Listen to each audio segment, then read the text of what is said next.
ওয়াদা ভঙ্গকারী। আল্লাহ পাক আমাদেরকে ওয়াদা ভঙ্গকারীর থেকে রেহাই দেন। এবং তামাম আম্বিয়া ইকরাম 600 উম্মত থেকে ওয়াদা নিয়ে যে দুনিয়াতে সর্বশেষ নবী আসবে তিনি নবী হবে এবং সমস্ত নবীর নবুয়ত সেখানে দেয়া স্টপ হয়ে যাবে, খতম হয়ে যাবে। সেই নবীকে পাইলে তোমাদের সবার কর্তব্য থাকবে সেই নবীর উপরে ঈমান আনা। তামাম আম্বিয়া ইকরাম এই ওয়াদা করেছে। এখন সেই হুজুরকে পাওয়ার পরে যারা সেই নবীকে মানে নাই, মানবে না, তারা কি ওয়াদার উপরে ঠিক আছে না ওয়াদা ভঙ্গকারী সাব্যস্ত হয়েছে?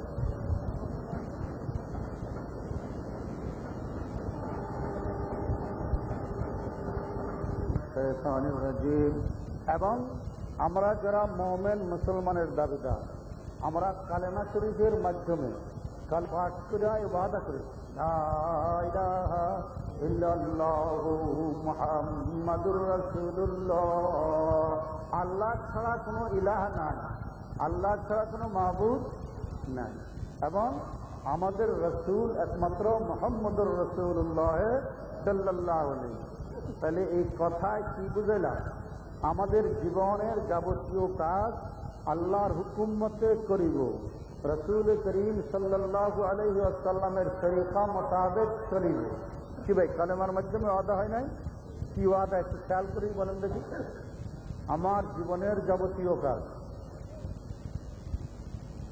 ইস্তিনজা পর্যন্ত, পায়খানা পেশাব পর্যন্ত আল্লাহর হুকুম মতে, রসুলের তরিকা মতে। কি ভাই, আমরা সব ওয়াদাবদ্ধ না? আমরা সব কালেমাওয়ালা না? এখন আমরা কি ওয়াদার উপরে আছি? কি ভাই, তাহলে ওয়ায়াক্তাউনা মা আমার আল্লাহ, তারা যে ওয়াদা করেছিল সে ওয়াদার উপরে নাই। তাহলে আমরা যে ওয়াদা করেছিলাম কিছু কিছু আছে, সে ওয়াদার মধ্যে আমরা পুরোপুরি কি? তাহলে আমরা তাফসীর মাহফিলে এসেছি এই কথাটা স্মরণ করিবার জন্য, ওয়াদাকে পুনরায় রিনিউ করিবার জন্য, ওয়াদাকে রিফর্ম করার জন্য, ওয়াদাকে তাজদীদ করার জন্য, ওয়াদাকে আমরা পুনরায় রিনিউ করতেছি। আমরা জীবনের যাবতীয় কাজ আল্লাহর হুকুম মতে, রসুলের তরিকা মতে করব। যে ওয়াদা করেছিলাম, আমরা যে ত্রুটি আছে এই ত্রুটিগুলি আর সংশোধন করে নেব কি করে নেব না? হাত দেখায় বলে আল্লাহ বান্দারা এই তাফসীর মাহফিলে হাত দেখায় ওয়াদা করেছে যেই যেই জায়গায় তাদের দুর্বলতা আছে তাদের দুর্বলতাগুলি দূর করে দিয়ে তোমার হুকুম আর তোমার হাবিবের তরিকা মোতাবেক জীবন গঠন করে তাদেরকে দুনিয়ার থেকে বিদায় নসিব ফরমাও। এবং যখনই সূরা ফাতিহা আমরা তেলাওয়াত করতেছি তখন ওয়াদা করতেছি ইয়্যাকা না'বুদু ইয়্যাকা না'বুদু ওয়া ইয়্যাকা নাস্তাঈন, একমাত্র তোমার ইবাদত করিতেছি, দ্বিতীয় কাহারও নহে। ওয়া ইয়্যাকা নাস্তাঈন, একমাত্র তোমার কাছে সাহায্যের ভিক্ষা চাইতেছি, দ্বিতীয় কাহারও কাছে আমরা সাহায্যের ভিক্ষা কি চাই। কি ভাই, সূরা ফাতিহাতে ওয়াদা। এখন যদি আল্লাহ ছাড়া মাঝে মাঝে কিছু কিছু অন্যের পূজা করি, অন্যের সামনে মাথা নত করি, অন্যের কাছে যদি নাকি সাহায্য চাই, খাজা বাবার কাছে সাহায্য চাই, যদি নাকি মুশকিল কুশাব বাবার কাছে সন্তান চাই, তাইলে কি ইয়্যাকা না'বুদু ওয়া ইয়্যাকা নাস্তাঈন ঠিক আছে না গোলমাল হয়ে গেল? এখন কি গোলমাল থাকবে না? নিখুঁত ভাবে ইয়্যাকা না'বুদু ওয়া ইয়্যাকা নাস্তাঈনের আমরা কি করবো? বাস্তবায়ন করব। আল্লাহ আমাদেরকে কবুল করুন। এবং দোয়ায়ে কুনুত যখন সর্বশেষ তারা ভিতরের নামাজ পড়েছিলাম, ওয়াদা করেছিলাম ওয়া নাখলাউ ওয়া নাতরুকু মান ইয়াফদিরুকা, মাওলা এই ভিতরের নামাজে সর্বশেষ পুনরায় তাকবীর দিয়া তোমার দরবারে ওয়াদাকে রিনিউ করতেছি, যারা তোমার প্রকাশ্য নাফরমানি করতেছে, শত্রুতা করতেছে, ওয়া নাখলাউ, আমি তাদের সঙ্গে কোনো যোগাযোগ রাখবো না, আমি তাদের সঙ্গে কোনো সম্পর্ক রাখবো না, আমি তাদের থেকে সম্পূর্ণ কি করব? যোগাযোগ বিচ্ছিন্ন করব, আমি তাদের সঙ্গে নন কোঅপারেশন করব, আমি তাদের সঙ্গে তর্কে মহালাত করব, আমি তাদের সঙ্গে সহযোগিতা করব না, আমি তাদের সঙ্গে সম্পূর্ণ অসহযোগ করব। তবেই তো ওয়াদা ঠিক থাকবে। এখন কি আমরা সত্যিকার দোয়ায়ে কুনুতের এই ভাব অর্থের উপরে আমল আছে না ব্যস্তম রয়ে গেছে? এখন আজকের এই মজলিসে কি ব্যস্তম থাকবে না ব্যস্তমকে আমরা দূর করার চেষ্টা করব? আল্লাহ আল্লাহ আপনি শ্রোতাবৃন্দকে আপনি তৌফিক দান করেন, আপনি কবুল করেন।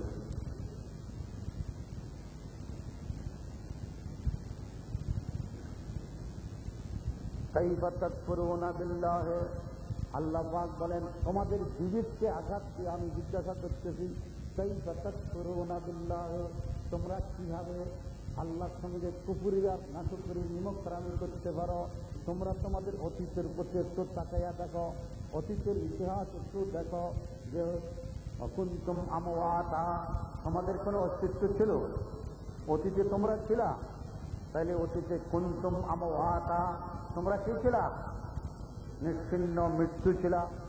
ফাআহইয়াকুম, আল্লাহ মায়ের পেটে প্রাণ দিয়া তোমাদেরকে আহইয়াকুম জীবিত করেছেন, মায়ের পেট থেকে তোমাদেরকে জন্মায়া এই দুনিয়াতে বসবাস করার তৌফিক দান করেছেন। কে করেছেন?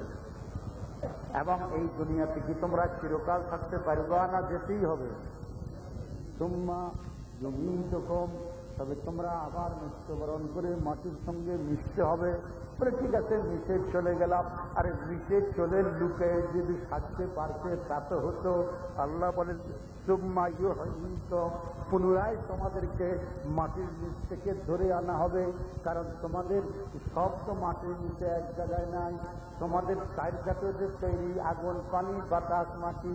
পানির অংশ পানিতে হয়তো মহাসাগরে চলে গেছে, মাটির অংশ হয়তো পৃথিবীর বিভিন্ন দেশে ছিটিয়ে গেছে, আগুনের অংশ হয়তো পারিশ্য থেকে আরম্ভ করে সেই মহাশূন্যের অগ্নিপিণ্ড সূর্য পর্যন্ত পৌঁছে গেছে।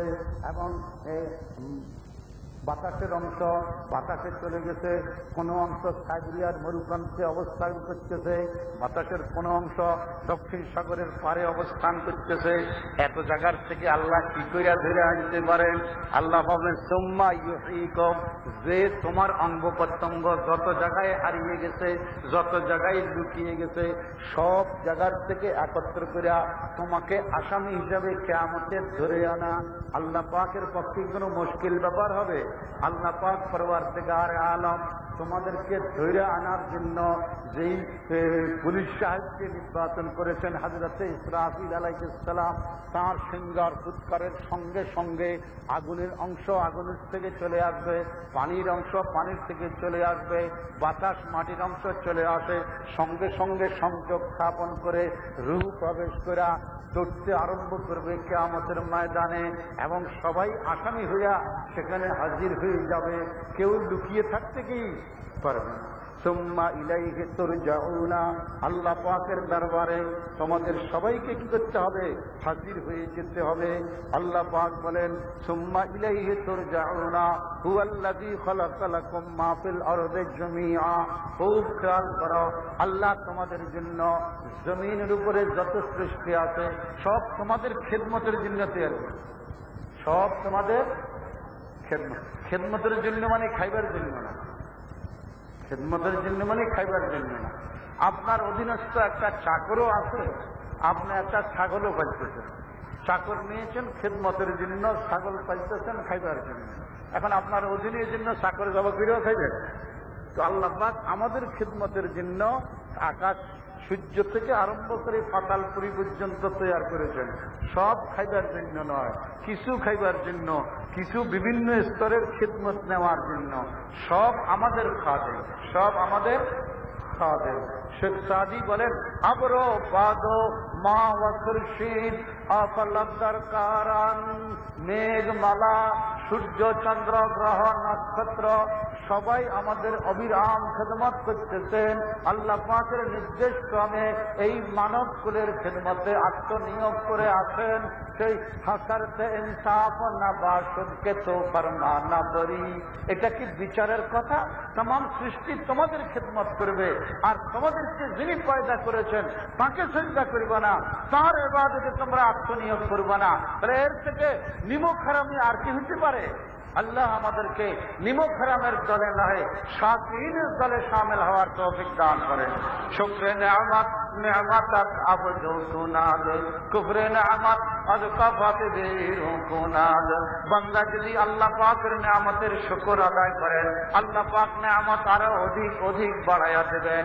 নিয়ামতের নাশুকরি যদি করো, ইন্না আযাবি লাশাদীদ, আমার কঠিন আযাব আর শাস্তির থেকে তোমরা কোনো অবস্থাতেই মুক্তি আর রেহাই পাইতে পারো না। তো আল্লাহ পাক জমিনকে আগে সৃষ্টি করেছেন, সুম্মাস্তাওয়া ইলাস সামাই ফাসাওয়াহুন্না, তারপরে কি করেছেন?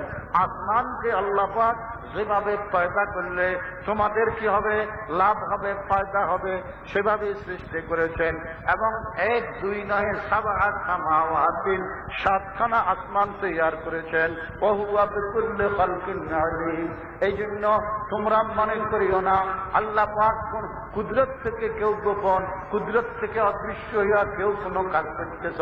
সমস্ত সৃষ্টি জগৎ আল্লাহর কুদরতের সামনে রয়েছে।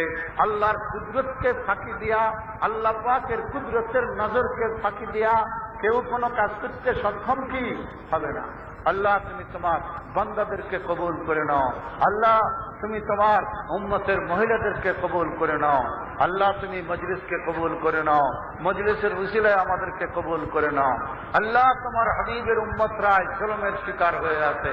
আল্লাহ তোমার একমাত্র সাহারা ছাড়া ওই আফগানিস্তানের বেসাহারা উম্মতগুলির কোন সাহারা নাই। আইবার ইলাহি, শেখ ওসামা বিন লাদেন এবং তার সঙ্গীদের তুমি ছাড়া আর কোন রক্ষাকারী নাই। তারা ফকির আর মিসকিন, তুমি জ্ঞানী। তারা যঈফ আর অসহায়, তুমি কবি আর শক্তিশালী। আল্লাহ তুমি তাদের চাহিদার মদত করো। আল্লাহ তুমি আমাদেরকে আগামী 3 দিনও সুন্দরভাবে, সুন্দর পরিবেশে এই জলসায় উপস্থিত হওয়ার তৌফিক দান করো। যারা বলবে, যে বলবে, আল্লাহ তাদেরকে সহিভাবে উম্মতের রাহনুমাই করার মতো কথা, উম্মতের হেদায়েত হওয়ার মতো কথাবার্তা বলা, আমরি জিন্দেগির পরিবর্তন ঘটাবার জন্য আল্লাহ আমাদেরকে সামর্থ্য আর তৌফিক দান। على محمد بن عبد الله اللهم صل على محمد وعلى آل محمد كما صليت على إبراهيم وعلى آل إبراهيم إنك حميد مجيد اللهم بارك على محمد وعلى آل محمد كما باركت على إبراهيم وعلى آل إبراهيم إنك حميد مجيد أما بعد فأعوذ بالله من الشيطان الرجيم بسم الله الرحمن الرحيم وإذ قال ربك للملائكة إني جاعل في الأرض خليفة قالوا أتجعل فيها من يفسد فيها ويسفك الدماء ونحن نسبح بحمدك ونقدس لك قال إني أعلم ما لا تعلمون وعلم آدم الأسماء كلها ثم عرضهم على الملائكة فقال أنبئوني بأسماء هؤلاء إن كنتم صادقين قالوا سبحانك لا علم لنا إلا ما علمتنا إنك أنت العليم الحكيم যারা কোরআনের সঙ্গে মহব্বত রেখেছে, হুজুর বলেন কোরআন তাদের পক্ষ হয়ে তাদের জন্য সুপারিশ করবে। যাদের পক্ষে কোরআন শরীফ ওয়ালা জামাতে শামিল করে না, কোরআন শরীফকে সহিশুদ্ধ করে শিখনেওয়ালা জামাতে আমাদেরকে শামিল করে না। আমাদের হার ঘরের পুরুষ মহিলাকে কোরআন শরীফ তেলাওয়াত করার, কোরআন শরীফ চর্চা করার তৌফিক দান ফরমাও। हर घरे कुरान पाकेर शिक्षा मोताबेक जिंदगी जीवन व्यक्ति परिवार समाज राष्ट्र गठन करार अल्लाह तौफिक दान फरमान। वमाहिलुल मुसद्दकुन हुजूर सल्लल्लाहु अलैहि वसल्लम इरशाद करें এক পর্যায়ে কোরআন শরীফ আল্লাহ পাকের দরবারে সেই বান্দার পক্ষ হইয়া ঝগড়া করবে। আল্লাহ তার ত্রুটি আছে, অপরাধ আছে, গুনাহ আছে, কিন্তু তোর কালামকে তো বড় মহব্বত করেছে, তোর কালামের সঙ্গে তো মহব্বত রেখেছে, তুই তাকে জাহান্নামে দিবি, এটা আমি কিছুতেই সহি নিতে পারি না। সে যখন তার পক্ষ হইয়া কোরআন শরীফ আল্লাহ পাকের দরবারে বড় আলিমদের মহব্বতের ঝগড়া শুরু করবে, হুজুর সাল্লাল্লাহু আলাইহি ওয়াসাল্লাম ইরশাদ করেন, মুসাদ্দাকুন, আল্লাহ পাক পরওয়ারদিগার তার পক্ষে কোরআনের ঝগড়াকে মূল্যায়ন করবে, তাকে ক্ষমা করে দেবে। মান জাআলাহু আমামাহু কাদাহু ইলাল জান্নাহ, যেই ব্যক্তি কোরআন শরীফকে সামনে রেখা তার জীবন গঠন করবে, কোরআন শরীফ যেদিকে দেখার জন্য বলে, কোরআন শরীফ যেদিকে চলার জন্য বলে, কোরআন শরীফ যাহা শোনার জন্য বলে, কোরআন শরীফ যেভাবে জবানকে ব্যবহার করার জন্য বলে, কোরআন শরীফ যে লাইনে চিন্তা করার জন্য বলে, কোরআন শরীফকে সামনে রেখা সে হার কাজ করার চেষ্টা করবে, কাদাহু ইলাল জান্নাহ, কোরআন শরীফ তাকে জান্নাতের দিকে নিয়ে যাবে। আল্লাহ হার কাজ কোরআন মোতাবেক আমাদেরকে করার তৌফিক দান। আয় বারে ইলাহি, কোরআন শরীফকে সামনে রেখে আমাদেরকে চলার তৌফিক দান। আল্লাহ পাক বলেছেন নূরুন ওয়া কিতাবুম মুবিন, কোরআন শরীফকে নূর আর আলো বলেছে। আলোকে যদি পেছনে রাখে তাহলে সামনের দিকে সে কি দেখতে পাবে? তাহলে কোরআন শরীফকে পেছনের দিকে রেখা সে যদি নিজের মনচাহি জিন্দেগি করে তাহলে সে কি সঠিক পথে পরিচালিত হতে সক্ষম হবে? আর যদি সামনে রাখে অবশ্যই সে সঠিক পথের দিশার সন্ধান পাবে। রাসূল করিম সাল্লাল্লাহু আলাইহি ওয়াসাল্লাম ইরশাদ করেন, কোরআন শরীফকে সামনে রেখে সে কি করতেছে? চলতে শিখেছে, চলতে আরম্ভ করেছে। কাদাহু ইলাল জান্নাহ, কোরআন শরীফ তাকে সহি রাস্তা দেখায়া, জান্নাতের রাস্তা দেখায়া তাকে জান্নাতে পৌঁছিয়ে দিবে। আল্লাহ তুমি এই নওয়াপাড়া তাফসীর মাহফিলের সমস্ত পুরুষ মহিলাদেরকে তুমি জান্নাতের পথে নিয়ে যাও, জান্নাতওয়ালা কাজ করার তৌফিক দান করো, জাহান্নামী কাজ থেকে বিরত থাকার জন্য তাদেরকে তৌফিক দান। ওয়ামান জাআলাহু খালফা যাহরিহি, ওয়ামান জাআলাহু খালফা যাহরিহি, রাসূল করিম সাল্লাল্লাহু আলাইহি ওয়াসাল্লাম ইরশাদ করেন, কোরআন শরীফকে যারা পেছনে রাখবে, কোরআন মোতাবেক যারা আমল করবে না, মন চাহি জিন্দগি করবে, মনে যা চায় তাই করবে, হায়ওয়ানি জিন্দগি করবে, পশুওয়ালা জিন্দগি করবে, পশু যেরকম বেলেগাম স্বাধীনতা ভোগ করতেছে, ন্যাচারাল স্বাধীনতা ভোগ করতেছে, মন চাহি জিন্দগি করতেছে, ঠিক যে মানুষ হায়ওয়ান আর পশুর তরিকায় মন যা চায় তা করবে, নফসের খায়েশ যা চায় সে তা করবে, সাকাতাহু ইলান নার, এই মনচাহি জিন্দগি তাকে জাহান্নামে নিক্ষেপ করবে, তাকে দোজখে নিক্ষেপ করবে। আয় বারে ইলাহি, তোমার হাবিবের উম্মতগুলি এখানে জমা হয়েছে, তারা জাহান্নামে যাইতে চায় না, তারা জাহান্নাম সইতে পারবে না।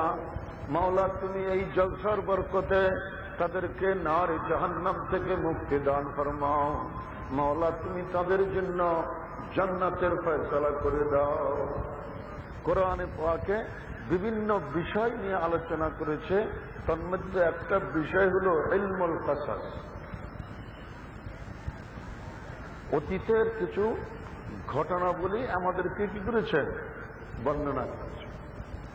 আমরা তো সাধারণত কিছু মিথ্যা ঘটনাবলী, ইচ্ছা কাহিনী শুনতে থাকি, ইন্টারেস্ট হাসিল করি, কিন্তু আর পিছনে কোনো বাস্তবতা কি না।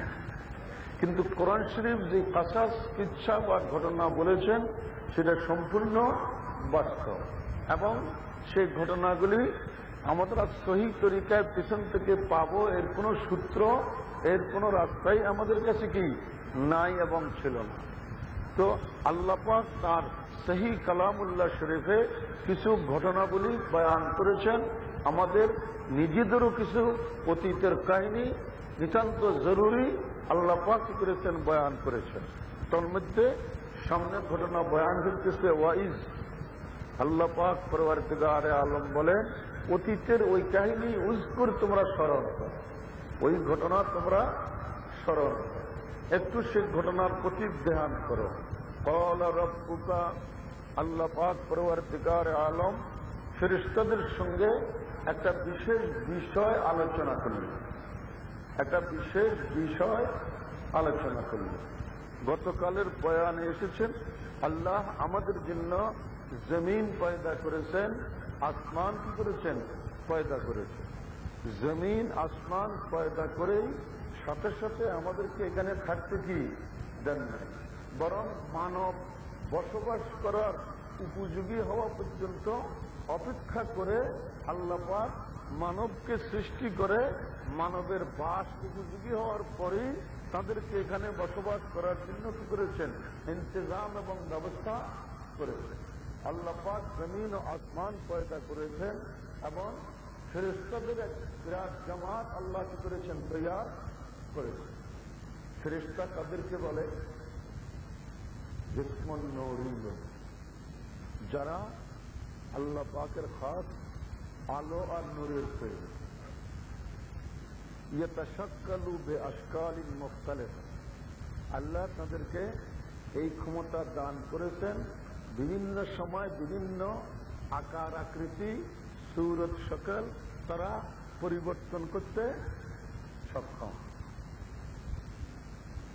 মুনাজ্জাহুন আনিত তাযকির ওয়াত তা'নিস, একদিকে তাদের গুনাহ করিবার কোন রকম মন মানসিকতাই কি নেই এবং তারা সম্পূর্ণ লিঙ্গ মুক্ত, পুরুষ মহিলা হওয়ার থেকে তারা মুক্ত এবং পবিত্র।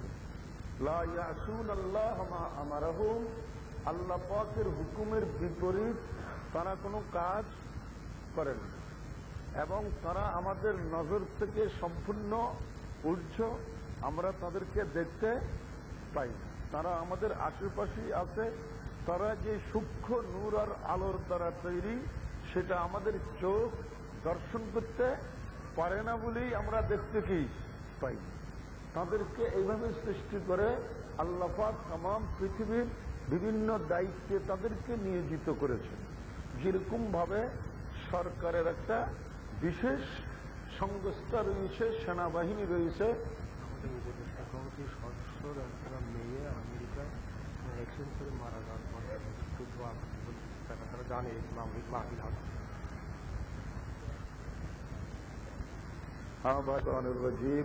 বিসমিল্লাহির রহমানির রহিম। তো বলতেছিলাম যে ফেরেশতার জামাত আল্লাহ সবের আগে সৃষ্টি করে। যেরকম একটা দেশ চলতে হলে তার একটা সেনাবাহিনী থাকতে হয়, সমস্ত কাজগুলি দেশের হেফাজত সংরক্ষণ বর্ডার থেকে আরম্ভ করে সব তারাই করে আঞ্জাম দিয়ে থাকে এবং দেশের একটা বিশেষ গোয়েন্দা সংস্থাও থাকে যারা দেশের বিরুদ্ধে বিপরীতে কে কোনখানে কি চক্রান্ত করে বেড়ায় তারা চোখ কান্না থাকে এই সংবাদগুলি সরকারকে সরবরাহ করে যাতে দেশে কোনো ধ্বংসাত্মক কাজ করতে না পারে।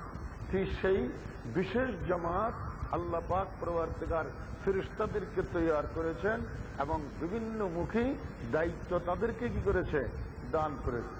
যেমন বাংলাদেশেরও একটা গোয়েন্দা সংস্থা আছে। মানুষ কথা বলতো সাবধান, যে দেশের বিপরীতে কোনো কথা বললে গোয়েন্দা সংস্থা যদি রিপোর্ট করে দেয় তাইলে রাষ্ট্রদ্রোহী হিসাবে শাস্তি হইয়া যাইতে পারে। আবার যারা একটু চৌধুরী আর বড় মেয়া তাদের কিছু আন্তর্জাতিক সংস্থা এইভাবে তৈরি করে রেখেছেন তামাম পৃথিবীর উপরে প্রভুত্ব কায়েম করার জন্য। তন্মধ্যে বর্তমান সবচেয়ে বড় জালেম দেশ, সবচেয়ে বড় সন্ত্রাসী দেশ, সন্ত্রাসীদের মুরব্বী দেশ আমেরিকার একটি গোয়েন্দা সংস্থা রয়েছে, তার নাম CIA। রাশিয়ার একটি গোয়েন্দা সংস্থা রয়েছে KGB। ভারতের একটা গোয়েন্দা সংস্থা আছে র, এবং সবচেয়ে বড় সন্ত্রাসী দেশ ইহুদিদের দেশ ইসরায়েল, তাদের একটা গোয়েন্দা সংস্থা রয়েছে মোসাদ। এবং পৃথিবীতে এখন সব দেশই মোটামুটি সাবধান যে এই সমস্ত চক্রান্তকারী দেশগুলি, এই সমস্ত সন্ত্রাসী দেশগুলি বিশ্ব মানবতাকে বিপন্ন করার জন্য, বিশ্ব মানবতাকে ধ্বংস করার জন্য নানামুখী তারা চক্রান্ত করে থাকে। এই জন্য কথাবার্তা বলতে, যাতে তাদেরকে ঘায়েল করে তাদের উপরে ঘা দিয়ে কোনো কথা না বলি, তাইলে তাদের হাত থেকে, তাদের সন্ত্রাসী খুন খারাপের থেকে বাঁচা যাইতে কি পারে। এই পর্যন্ত আমেরিকার ওই সিআইএ সংস্থা পৃথিবীর বড় বড় নেতৃবৃন্দে, সন্ত্রাস বিরোধী নেতৃবৃন্দকে কি করেছে? হত্যা করেছে, খতম করেছে। তন্মধ্যে অন্যতম শাহ ফয়সাল ইবনে আব্দুল আজিজ মরহুম, এই সৌদির আরবের বাদশাহ শাহ ফয়সাল, এই শাহ ফয়সাল সহ মুসলিম জাহানের অনেক অনেক দামি দামি মানুষকে এই সন্ত্রাসী সংস্থা কি করেছে? খতম করেছে, ধ্বংস করেছে। কিন্তু তারা সন্ত্রাসী নয়। কিন্তু তারা কি? সন্ত্রাসী নয়। সন্ত্রাসী হিসাবে কেউ তাদের বিচারও করতে কি পারে, যেহেতু তারা সব কিছু। হুজুর আকরাম সাল্লাল্লাহু আলাইহি ওয়াসাল্লামের একটি জ্বলন্ত ঘটনা রয়েছে এই ব্যাপারে। কুরাইশীদের একটি বিশেষ সম্ভ্রান্ত গোত্র, যার নাম ছিল বনি মখজুম। বনি মখজুম, সেই গোত্রের একটা মেয়ে ফাতেমা চুরির দায়ে আসামি হয়েছে। এবং আপনারা একথা মনে করবেন না চুরির দায়ে আসামি হইলেই ধরে হাত কাটে। হাত কাটতে হলে সেই পরিমাণ মতো চুরি করতে হবে। ছোট্টখাট্ট চোরের হাত কি কাটা হয় না, তাকে পানিশমেন্ট করা হয় যে পরিমাণ শাস্তি পাওয়ার উপযোগী। হ্যাঁ, সেই যদি নাকি সেই পরিমাণ যদি নাকি চুরি করে, তখনই তার কি করা হয়? হাত কাটা হয়। তবে চুরি প্রমাণিত হইলেই হাত কাটা হয় না। সে যে চুরি করল, সে যদি ক্ষুধার তাড়নায় চুরি করে থাকে, সে যদি অভাব অনটনে চুরি করে থাকে, সে যদি তার জীবনের বাঁচার জন্য চুরি করে থাকে, সে যদি তার বুভুক্ষ আওলাদকে বাঁচাবার জন্য চুরি করে থাকে, এটা যদি প্রমাণিত হয়, তাইলে তার হাত কাটা হয় না। সে নিতান্ত চরিত্র আর স্বভাবের কারণে সে চুরি করেছে, তখনই তার কি করা হয়? হাত কাটা হয়। এবং হাত কাটার অধিকার সবার নাই। মারিবার অধিকার রয়েছে আব্বা আম্মার। যেহেতু আব্বা আম্মা সন্তানের যথেষ্ট খিদমত করেছে, মায়া করেছে, এই জন্য আম্মা আব্বা তাদের কিছু মারধর করার, একটু পানিশমেন্ট করারও কি আছে? অধিকার আছে। ওস্তাদ যেহেতু ছাত্রদেরকে পড়াইতেছে, শিক্ষিত বানাবার চেষ্টা করতেছে, এই জন্য ওস্তাদও কিছু মারিবার অধিকার আছে। যেই সেই লোক ছেলেকে রাস্তা ধরে মারতে আরম্ভ করবে, এই অধিকার কি তার আছে?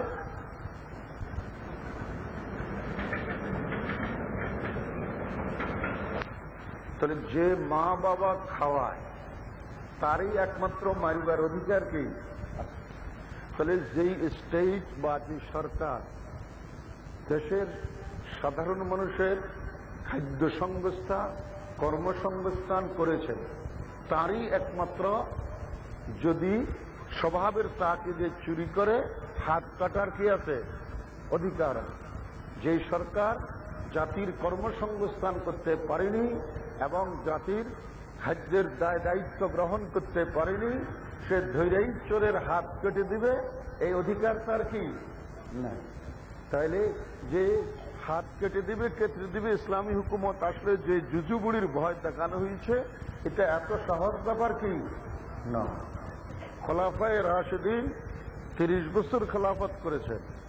30 বছরের খেলাফতের আমলে পুরা সেই ফরাত নদীর থেকে আরম্ভ করে আরব সাগর পর্যন্ত সমস্ত জায়গায় একটা সুইও চুরি করানোওয়ালা লোক বাকি ছিল না। একটা মহিলা একা যদি পুরা মুসলিম স্টেটে সফর করে থাকে দিনে বা রাত্রে, তার সঙ্গে খারাপ কাজে লিপ্ত হওয়া তো দূরের কথা, তার দিকে তাকাইবার অধিকারও কাহারও কি ছিল না। সে 30 বছরের খেলাফত আমলে ইতিহাস বলতেছে মাত্র 22 জন চোরের হাত কাটা হয়েছে। মাত্র 22 জন চোরের হাত কাটা হয়েছে পুরা মুসলিম জাহান। ইসলামী নিজাম কায়েম হওয়ার পর থেকে 30 বছরের খেলাফত মাত্র 22 জন। আর শুধু এই নোয়াপাড়ার গ্রামে নয়, নোয়াপাড়ার এই শহরেই মাত্র 22 জন চোরে হাত কাটার উপযোগী আছে, না শত শত আছে? কি ভাই, শত শত হাত কাটার উপযোগী চোর কি আছে? পাথর দিয়া সংসার করেনওয়ালা, চরিত্রহীন, মাদের ইজ্জত আবরু লুণ্ঠনকারী বদমাশ আছে না? কিন্তু পুরা মুসলিম জাহানে এই মানবতা প্রতিষ্ঠা হতে গিয়ে, এই শান্তির আদর্শ প্রতিষ্ঠা হতে গিয়ে মাত্র 22খানা চোরের কি হয়েছে? হাত কাটা গেছে। খুব চিন্তা করেন যে কত মূল্যবান, কত সম্মানী কানুন এবং আইন, যেভাবে সেভাবে হাত কাটা হয় না। তো হুজুরের খিদমতে মোকদ্দমা এসেছে, বনি মখজুম গোত্রের একটা মেয়ে ফাতেমা কি করেছে? চুরি করেছে। দেখা গেল কোনো অভাব অনাটন নাই, খাওয়ার অভাবও ছিল না, নিছক স্বভাবের কারণে সে কি করেছে? চুরি করেছে। এবং চুরিও এই পরিমাণ করেছে, আইনত তার হাত কি করতে হয়? কাটতে হয়। তখন হুজুর আদেশ দিয়া দিলেন, এই চোরের কি করা হোক? হাত কেটে ফেলা হোক। কিন্তু সেই গোত্রটি খুব সম্মানী গোত্র, সম্ভ্রান্ত গোত্র। তাদের গোত্রের একটা মেয়ের হাত কাটা যাবে, এটা তারা তাদের প্রেস্টিজ আর সম্মানে আঘাত মনে করে তারা যত জরিমানা দরকার, যত টাকা দরকার তারা আদায় করতে তৈয়ার হয়ে গেছে, তবুও তাদের বংশের একটা মেয়ের যাতে হাত কাটা না। কিন্তু রাসূল করিম সাল্লাল্লাহু আলাইহি ওয়াসাল্লামের খিদমতে আয়েশা এই ব্যাপারে সুপারিশ করবে, এই ব্যাপারে আলাপ করবে, কাহারও এই সাহস কি হইতেছিল না। সবাই শেষ পর্যন্ত সাব্যস্ত করল হুজুরের পালক ছেলের একটা ঘরে একটা নাতি আছে, সেই হুজুরের সবচেয়ে বেশি কি আদরের, তাকে দিয়েই সুপারিশ করা যাইতে পারে, নতুবা আর কেউ এভাবে সুপারিশ করবে এই অধিকার কাহারও কি নেই। তখন তার খিদমতে সুপারিশ করার জন্য হাজির। সেই ছেলেকে তার বাবা যায়েদ, তার বাবা যায়েদ ইবনে জান্নাতের শুভ সংবাদ প্রাপ্ত, মওতা যুদ্ধের